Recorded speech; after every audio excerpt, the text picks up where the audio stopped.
YouTube, how you doing? Murph here, bringing you another product review. Today's review is going to be on the HyperX Alloy Origins 60. This is a brand new compact mechanical gaming keyboard from HyperX. And talking about the design and build quality of this keyboard, it does feature a full aluminum frame. So everything is very firm, rigid. There is no bend or flex anywhere in the body of this keyboard. You're also getting double shot PBT keycaps. And as most of you already know, PBT is known for its durability. These keycaps are going to last you a very long time. They're not going to get that shine on them like some ABS keycaps do with extended periods of use. They are smooth keycaps, but they do have the slightest bit of texture to them, and they feel really nice to type on. Also, because of that aluminum frame, you are getting a nice bit of heft to this keyboard, which is going to allow it to really be firmly planted on your desktop. It's not going to slide around on you a lot or anything like that. So overall, the build quality of this keyboard is very good. As far as the design goes, it's available in only one color at the moment, and that's the black you see here. It does come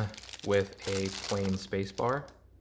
If you don't like the design on this one, you can swap that out. But personally, I really like the design on this keyboard. And I get a lot of questions sometimes about how these space bars feel with these etched in designs. And the space bar feels really good. You can feel just a little bit of texture from this design, and it's not as pronounced as some other keyboards. Even like the Ducky 1 Mini, there's a little bit more of a textured feel on that one. This one feels very subtle. Now, being a 60% keyboard, you do lose several keys.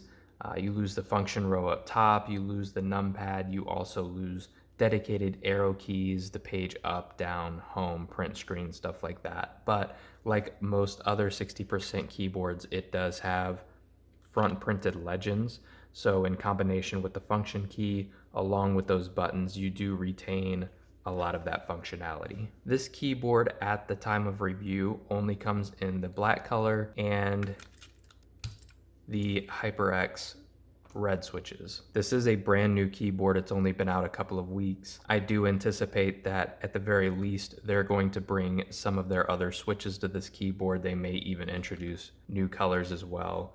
We'll have to wait and see on that. But at the time of review, it's only available in their HyperX red switches. And this is my first time using a HyperX red switch. And I'll talk about those switches here in a moment, but you can see it's got a pretty large north-facing LED bulb there.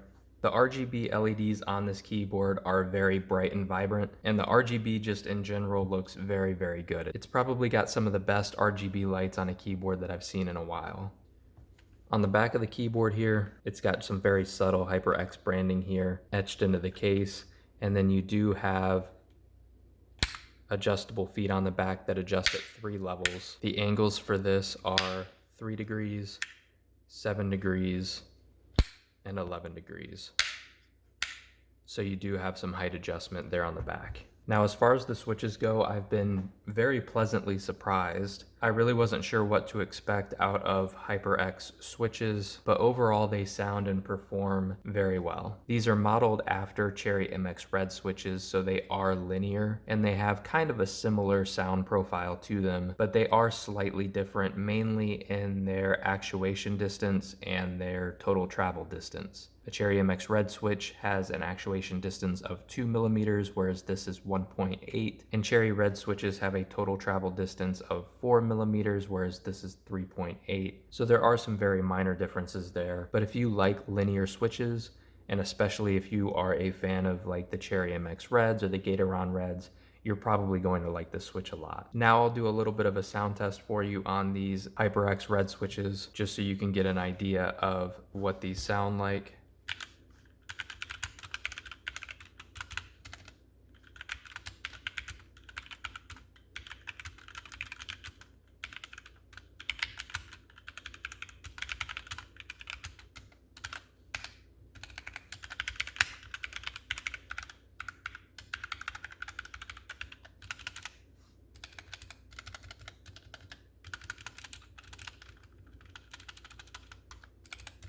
One thing I've noticed about this keyboard is I really like the stabilizers that come on this. They sound and feel pretty nice for a pre-built keyboard. The spacebar is a little clacky, But overall, not bad at all for stabilizers coming from a pre-built keyboard straight from the factory. And overall, for switches that haven't been lubed or filmed or anything like that, this keyboard sounds really good. Now, this keyboard does come with software. They call their software Ingenuity, and you can download this directly from their website. I'll make sure to include a link in the description. Now, when you open up the software, this is what you're going to be presented with. And over here on the left-hand side are going to be any of your connected compatible products. And you can see here I have the keyboard. Down here on the left, you can adjust just a couple of settings. Things like having this program start up with your computer, resetting your keyboard or the software, anything like that. And then you're going to have these two tabs up top that are going to do your main functionality for this keyboard. Up here on the top right, you can change the brightness. You can also put it into game mode or select from a couple of different presets that HyperX has loaded on here. But as far as the keyboard functionality, your main two tabs are going to be here. If you hit keys, this is going to basically bring up your macros, and it's going to allow you to adjust the base layer as well as the function layer. So if you need to adjust any keys or add any kind of functions or macros to these, you can do that. And then the tab that most of you are going to be concerned with is the lighting tab. Down here on the bottom left, you can choose between 3 different triggered effects, which are basically your reactive modes, where like if you choose explosion and you hit a key, it kind of ripples out from that key. You can also hide this wave layer, and you can see that a lot better here. Change that to flame. It's just going to kind of fade out and fade. That single key is going to fade in and out when you press it. And then to get rid of any of these effects, you're just going to hit the trash icon to delete that. And then as far as the effects down here, so before we start talking about the actual way to adjust these functions, I'm just going to go through all of their preset ones real quick. This right here is breathing. And for each of these effects, anything that you can do will be here on the right-hand side. For example, this is all lights red. You can change the color if you would like, or you can do a selection and just turn a select amount of those keys a certain color. You can also speed it up and slow it down. This is confetti. And then it looks like the only thing you can do with this is slow it down or speed it up. Anything on the right here will apply to this effect. This is swipe. You can change the speed and direction and the 2 colors over here. This is just going to be your solid static color. Twilight.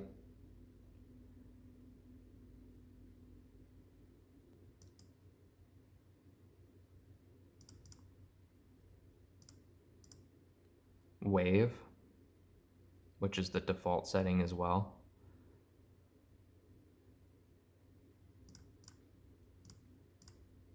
And sun.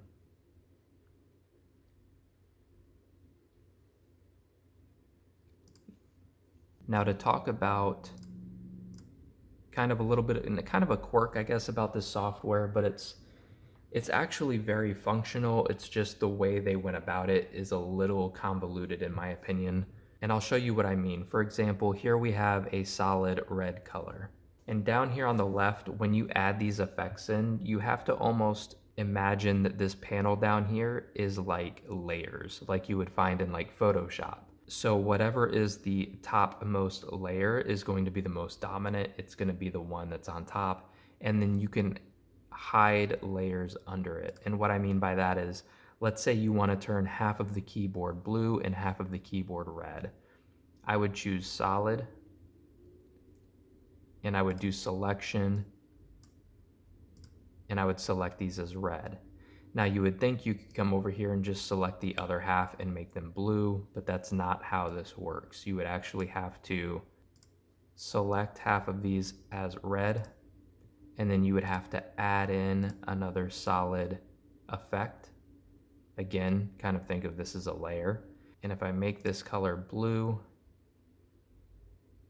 you'll see now that the left side is blue, but you'll have to make sure that it's under the other layer, because if this is the main dominant layer, they're all going to be blue. So you would have to drag this under the other layer, under the other solid effect to kind of show both colors. And you can do this for other things as well. For example, I can get rid of the blue and I can actually pull in like a wave effect. And now you can see here's the wave effect. But if I bring this down below my solid layer, half of the keyboard is in wave mode, the other half is in a solid color mode. So the software is actually very functional. The RGB settings of this keyboard are actually pretty cool, but it does take a little bit of getting used to, because for the longest time I was just sitting here trying to turn half the keyboard red and half blue by selecting different halves of the keyboard, and it just doesn't really let you do that. The other cool thing to note real quick about this is with the eyedropper tool here, you can actually choose any color on your desktop or in another program or anything like that and turn your LEDs that color. One thing this would be really cool for is if you have a logo, let's say you stream or you have a business or you have maybe just an icon that you like to use while you're gaming, you can actually click this eyedropper tool, hover over your logo and click it, and it will actually match your keyboard to that logo color. I think that's actually a really cool feature on this keyboard. And then when you're done with all of this, it updates automatically, but you can actually save it to 3 different profiles here, and you can load up to 3 different profiles on the keyboard itself.